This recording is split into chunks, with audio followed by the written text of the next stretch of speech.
Welcome back to Here for the Common Game. Today, in deck number 654, we're going to talk about Reidane, God of the Worthy. Or at least that's how I'm going to claim to pronounce it. Now, for 3 mana, we get a 2-3 God, flying, vigilant. It's not bad. Snow lands your opponent's control enter the battlefield tapped. I'm not exactly certain how often that'll be useful. Certainly, probably not enough to be dependable. And then non-creature spells your opponent's cast with CMC 4 or mana value 4 or greater cost 2 more to cast. That right there, for commander, I feel like that puts a target on this particular commander. There is the flip side of it, artifact, but not relevant. Actually, none of this is relevant for the deck. It's mono white, so I had to pick a mono white theme, and there is a strong push for angels in Kaldheim, so that was what I did. So we're gonna start with our acceleration, because there's not really mana fixing here, it's one color. So oh gosh, there's a bunch. Soul Ring, Marble Diamond, Burnished Heart, Star Compass, Pristine Talisman, because that life gain can matter. The Commander Sphere, I know it's weird to have the Commander Sphere in a one-color deck, but being able to sack it to draw that card is not bad. Spectral Procession or Spectral Searchlight for those Kingdoms games. Replicating a Ring. I figure worst case it's a Manalith. If it works, then hey. If it gets there, it gets there. Worn Power Stone, Sisei's Ring, and I'm putting Terrain Generator in the ramp because this is an awesome card.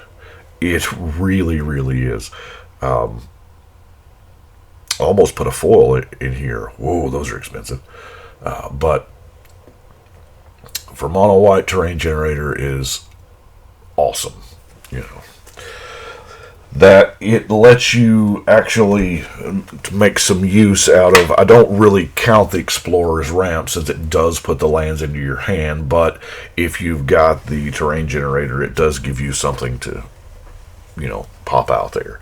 And then, of course, we have Belbay's Portal, which, for an expensive tribe, angels are not known for being cheap creatures to cast, so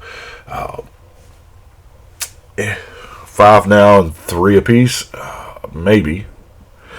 So let's get into some angels. Speaking of expensive angels, I think we'll go ahead and start off with the Queen Bee here. Radiant Sarah Archangel.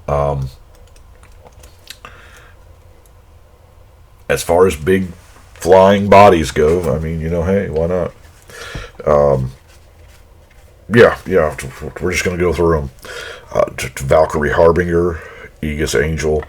What they do, we're talking about, a flying creature force here. Resolute Archangel. I even used just plain old Archangel. That was the oldest foil I had. Glorious Protector.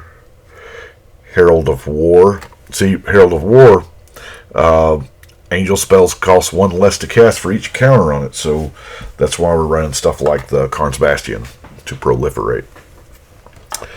Our favorite snow angel, Artikar Valkyrie. Youthful Valkyrie. I couldn't do it without a Sarah Angel. I know Sarah Angel's not the most stellar card, but you know what? Tribal Angels, I had to. Patron of the Valiant. Another +1 counters. Angel of Glory's Rising, in case there's happens to be a zombie table, which it's a very popular tribe, so it's possible. Angel of the Dawn, Emancipation Angel, Angelic Arbiter. This is more helpful than you think. If you've ever played in a game where one of these has hit the board, you know the effect that it has. If you attack, you can't cast. If you cast, you can't attack. It really limits your opponents. Angel of the Dire Hour, Melissa's Spirit, a little bit of protection.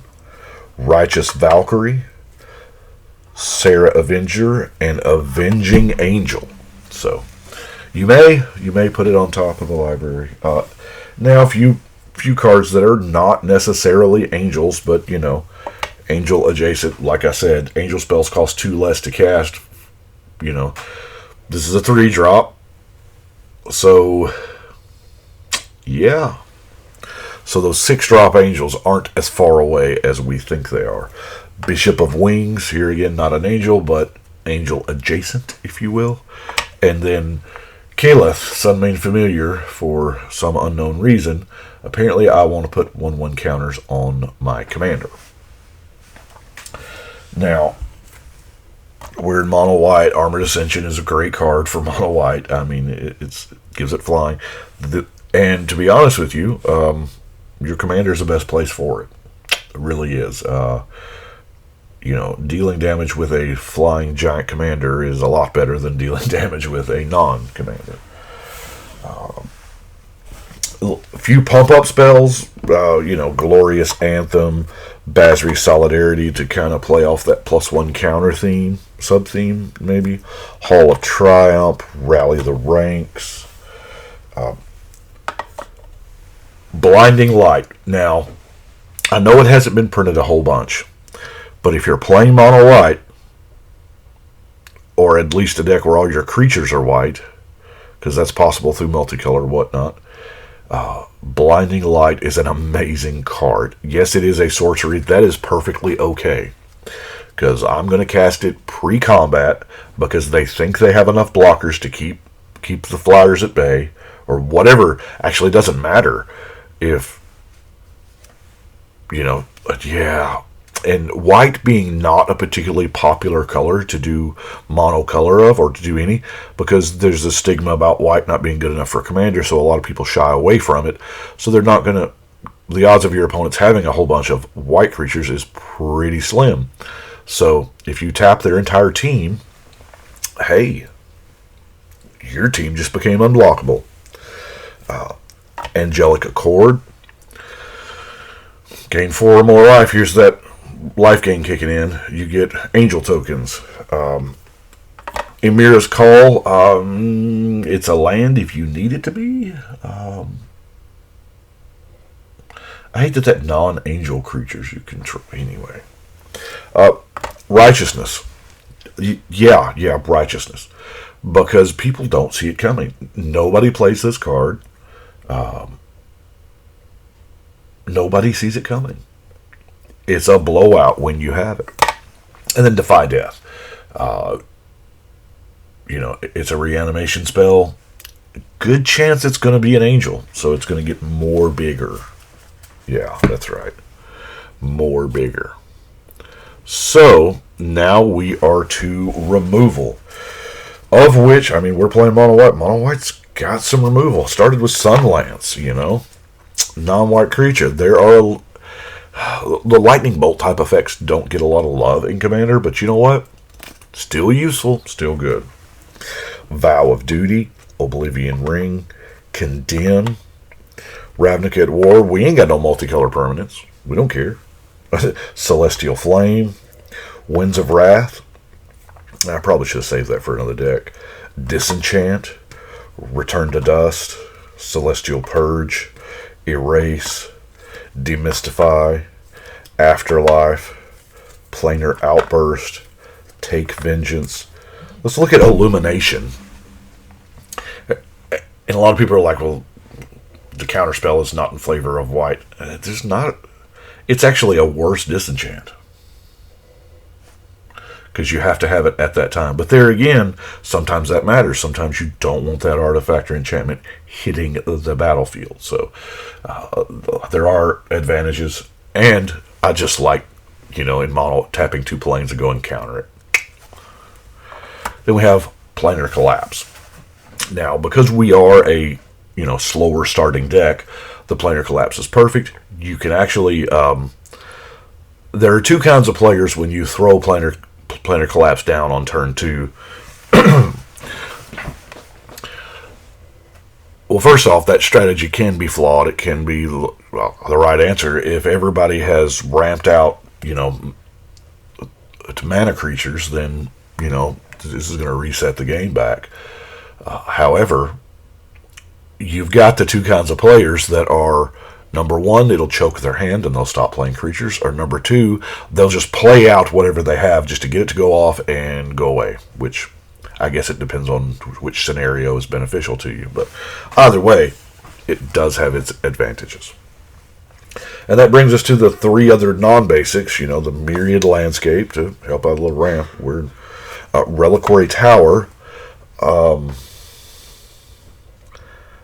guess I'm hoping that my opponents make me draw cards. I don't know. And then lastly, the Rogue's Passage, because that Armored Ascension on the commander, sometimes you need to get through with it. Okay, all the time you need to get through with it. But that's Reidane, and I know I thought about doing the Snow Hate thing, but there's just not enough Snow Hate cards to build the whole deck around. The Arkham's Weathervane was a real thought that I had, but it would be incredibly slow to try to make all of their lands into snow-covered lands and then make them. But by that time, they're already in place, so they built. Yeah. Anyway, that is 654. We're going to put 654 on the wall. Call it done. And I do appreciate y'all watching. Y'all let me know what you think. And I do appreciate the like, the subscribe, share, all that. I really appreciate it. We're getting really close to 5,000 subscribers. What does that mean? Probably nothing to anybody else, but it's a milestone thing for me. I mean, it doesn't help the algorithm or anything, but anyway, I appreciate y'all watching, but we're going to shuffle and cut.